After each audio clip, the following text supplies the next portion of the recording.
Welcome to the vlog. We're going to talk about a few things today. We're going to talk about Death Valley. I think I talk a little bit about the Maidens, and we're going to talk about the Poet X and a few things about that. So, a little vloggy, a little read along. So, stay tuned. I hope you enjoy. I've literally just been staying in bed all day. It's like 2:30 and my cat woke me up earlier and I was like in bed. I've been trying to do poetry for hours and I just keep sleeping. But it's not. It's in here. He touched his chest.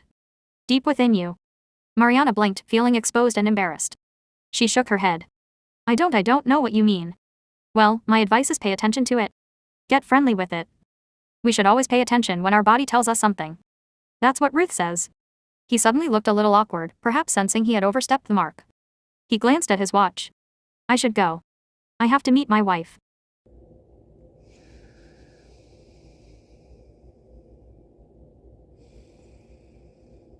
Good morning. I just finished my meditation.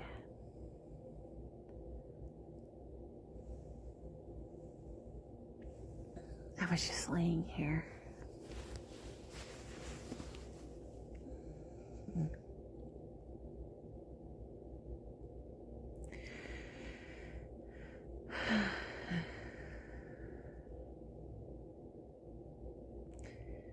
I suppose I should get up.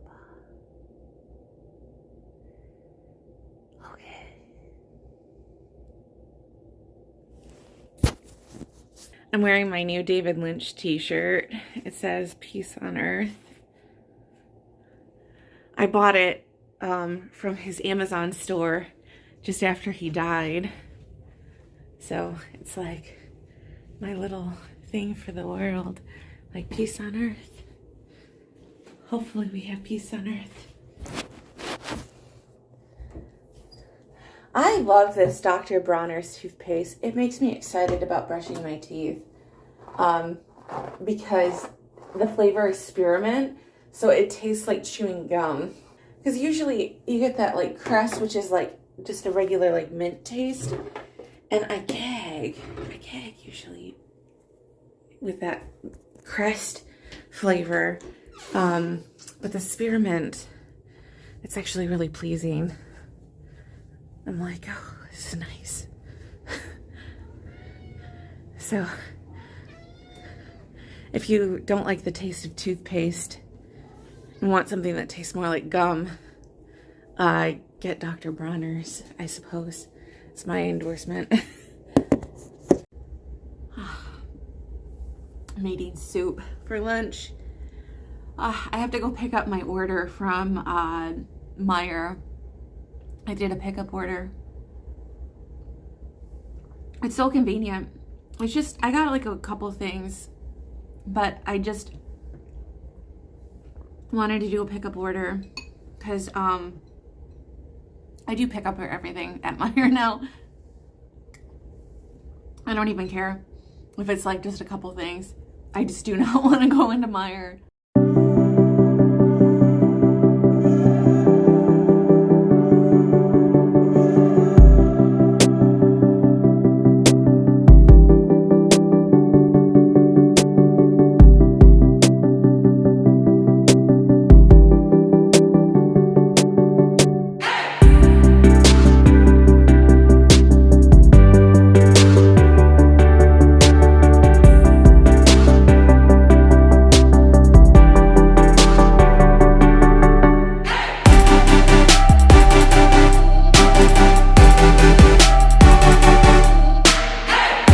This is day 2 of, it's so warm. I get so cold, and this cardigan from Torrid is just so warm and comfy. And I'm like, it keeps me, because I have my heat set up so high, but gets so cold in here. And like, this cardigan is so thick that it keeps me warm. I have a few books that I've started. Death Valley, which I have only maybe like 40 pages left to read of this one. And I've started The Poet X, which I think is a young adult book. about a Dominican Republic young woman. I think she's BIPOC, Black, Indigenous, but she's from the Dominican Republic. She's living in, I believe, New York, and she's writing a series of poems about her experiences with parents that are older, and that she's a twin, and her parents are extremely religious. I started to read it on a live stream, but it's sort of like some of the poems are like diary entries. So it's interesting. But we're gonna do a reading vlog. I've been kind of off for like a couple days, and I've been quibbling here and there, but we're gonna do a reading vlog. With Death Valley, I wanted to talk a little bit about Death Valley, about what it's about. I thought that the book was about her father that died, and the way that she talked about the book in the beginning, she had talked about her father as if he had already died. But the fact of the matter is that I think that there's a sense that she talks about things as though she kind of catastrophizes, and she makes things worse for herself in a sense in the book. That's kind of what I get from her, is that she likes to that she has a lot of like magical thinking. Someone, I was listening to podcast, or I was listening to my meditation, and Bob Roth was talking about magical thinking. You get caught in your head, and you start going off on these like tangents, these non-linear paths, and she does that a lot. She gets caught in these like whirlpools of perceptions about things, and so like some of the magical thinkings that her but I think it's a family trait, because her family talks about, I think her family's Jewish, but her family gets talking about like how these superstitions about like things will get worse if they do certain things. Like their father gets a little better and then he'll get sicker, and if whatever they're doing is causing the thing that will make their father get better or sicker, and it's completely unrelated to what his health is. So like the dad was getting sicker because the mom ordered pants off of Amazon and they got sent to her house, and she's like, send them back, send them back, send them back. And it's like, it's magical thinking. It has nothing to do with the fact he's just sick and dying and old. And like, it's so weird. And so now she's going on a hike, and she didn't think to, I don't know, she has like a tote that she's carrying instead of a backpack. She has like, she didn't bring enough water, and she didn't bring enough food, and I think that's like a symbolism of her inability to prepare herself for her father's death in actuality, but her inability to prepare herself for her life in general, that she catastrophizes, and she goes around and she goes on these tangents and things like that, and she has no ability to actually survive in the real world in a realistic manner, that she makes things worse for herself, and she gets herself caught in these situations in which she makes her life significantly worse. And I don't know, it gives you a lot to think about with your own life, especially my own life. Like, are there things in my life that I do to make situations worse? Do I, because I just had a fight with my sister. And I was like, do I make things worse with my family members? Because I've been having trouble with my relationships, and I'm like, am I the problem in this situation? Am I the one that's causing? Am I the one that is the problem here in all of these situations? Am I making things significantly worse in all of these scenarios, and that I don't know how to interact with people in a proper manner? I don't know. So it was making me think about this in this Death Valley, is that, like, do I make situations worse simply by being me? So it was getting hard to read because it's sort of like it stirs up those feelings inside yourself. So I was going to finish reading it. Maybe she can save herself. Yeah. But let's read on, shall we? I'm just about finished with Death Valley, but I wanted to pause just before I finished it because I wanted to read an excerpt. I'm coming up on an excerpt towards the end, and I'm really liking this part. But there's a big reveal that talks about that she's the firstborn child.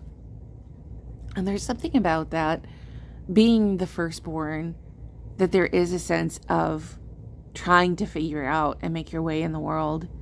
And that, because I talked about before that there's a lot of confusion on how to survive and how to do things. And maybe that's why she has such a hard time, is because she's always she's the one who's always been made to, like, figure things out because she is the oldest, that she is the one who is the experiment. With the other ones, they look to her for the leadership of how things are supposed to be in the family, that there's like this impetus on the oldest that they're the leaders of the family, that they're supposed to be the one who holds the glue together of the family.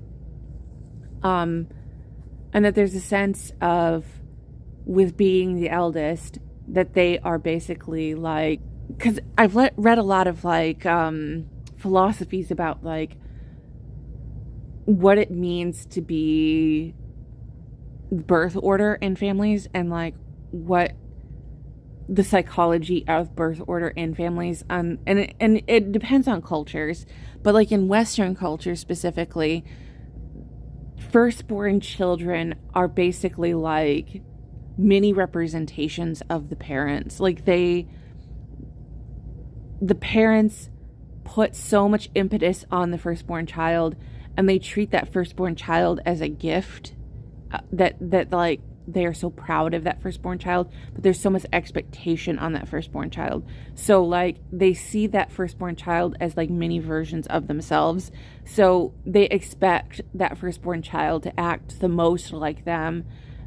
They dote on that firstborn child the most. So the second child becomes like the rebellious child, and then subsequent children are kind of like, there's a relaxing as the children go along the birth order. But the firstborn child, it's like a mini version of the adults, and there's a lot of expectation placed on them. So for her to have an anxiety, to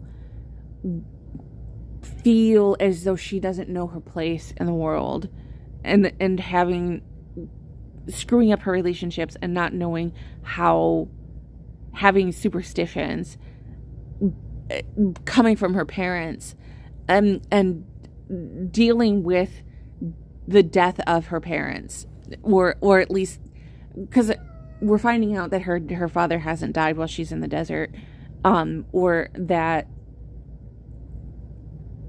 and maybe she hasn't screwed things up as much as she thinks she has. But the thing about it is that she's just trying to survive just as much as everybody else is. And the point is that nobody gets out of this alive, that we all eventually die. And that there is no surviving in the end, that we have all eventually everything leads to death.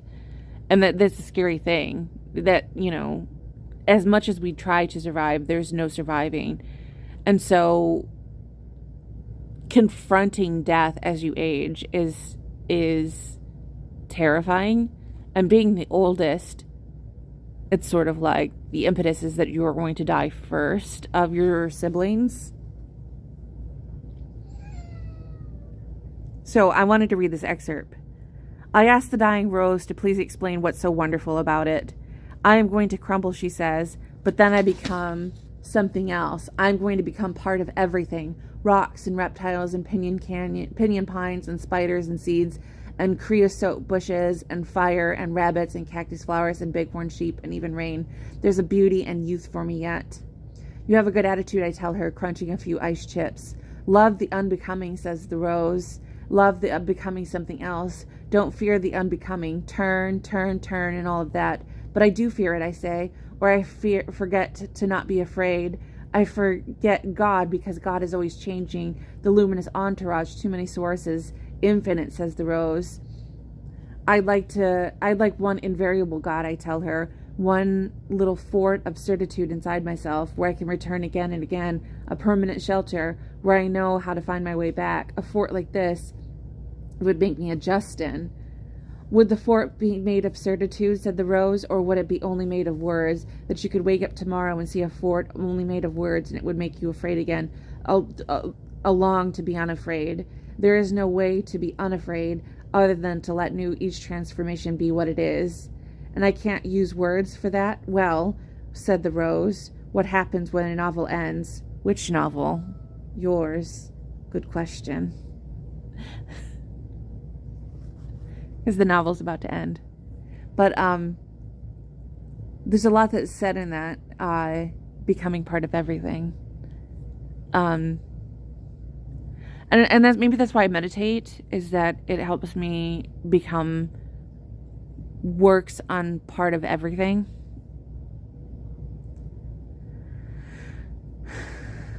Yeah. It's good. So now I'm on to reading The Poet X. She just got her period. Oh no, the worst time. She bought a pack of tampons and her mom called her a whore, basically. Oh man.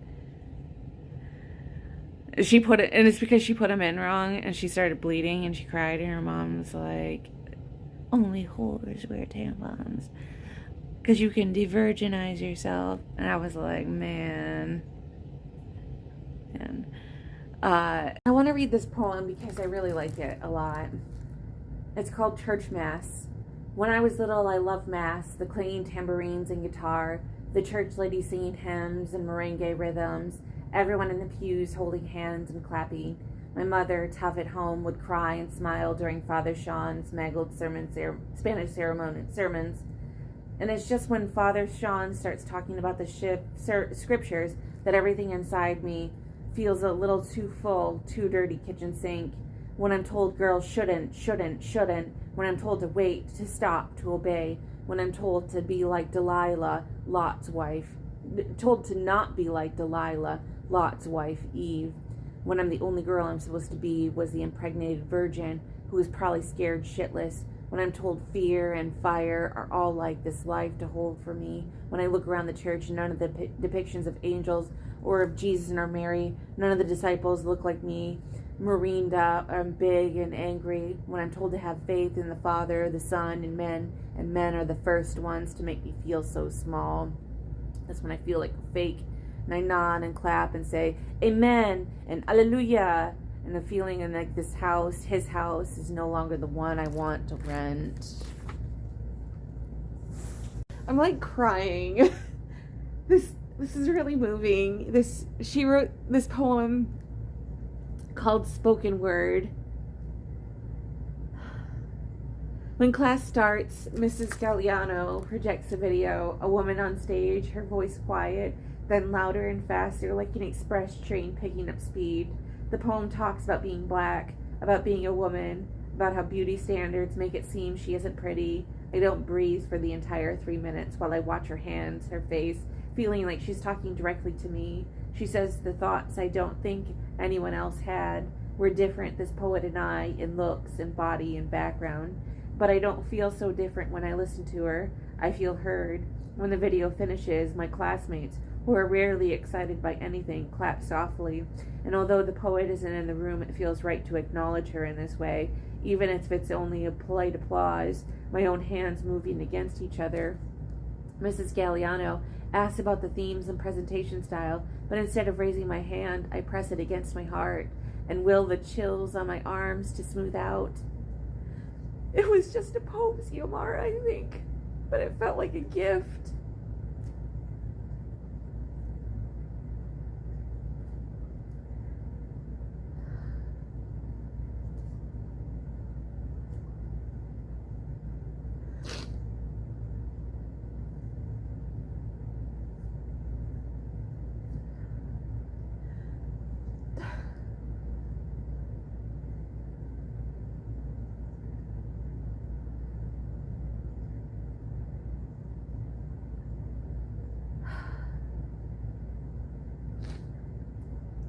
I've been moved by poetry like that too, where it's like, where somebody's poem is just like a gift to you, and it's like, where someone's words, it feels like a gift from the universe, that you feel like less alone.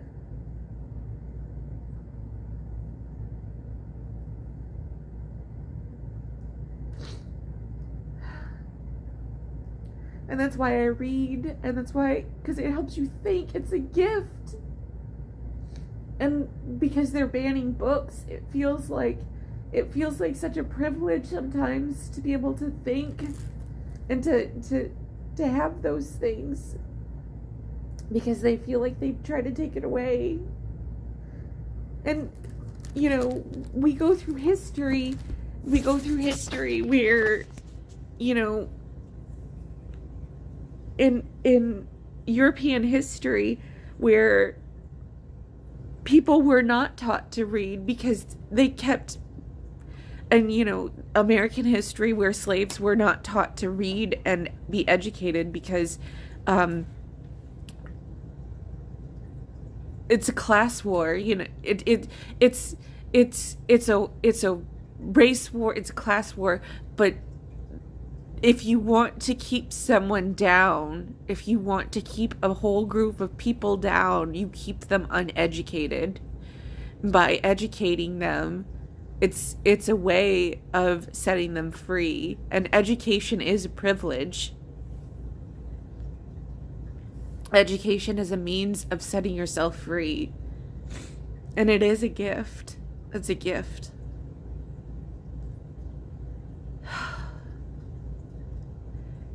To be able to use your brain is a gift.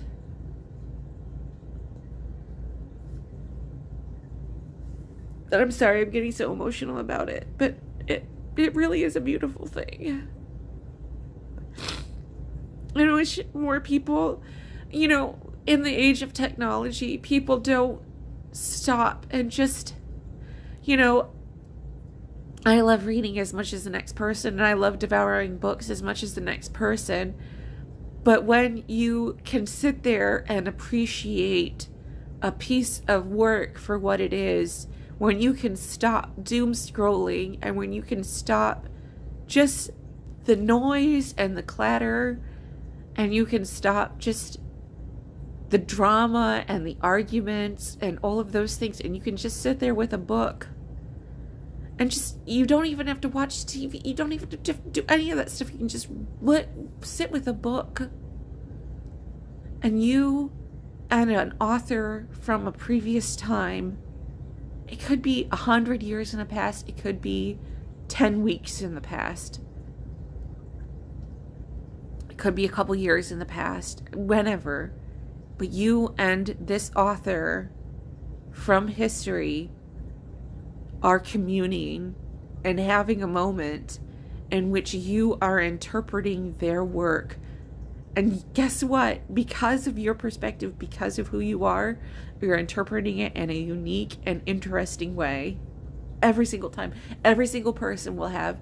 And, there are common themes, but everybody will interpret it a slightly different way. And that's what's so beautiful. That's what's so beautiful about being alive, is that everybody will have a slightly different interpretation because of what is going on around them in their time, and what is happening in history, and what is happening with themes and ideas. So beautiful. And what's going on in their own personal life. Reading is the most personal, intimate thing that you can do. Hearing poetry is an intimate act.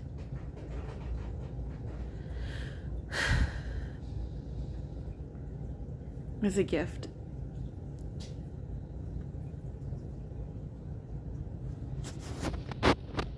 That's what I have to say about it.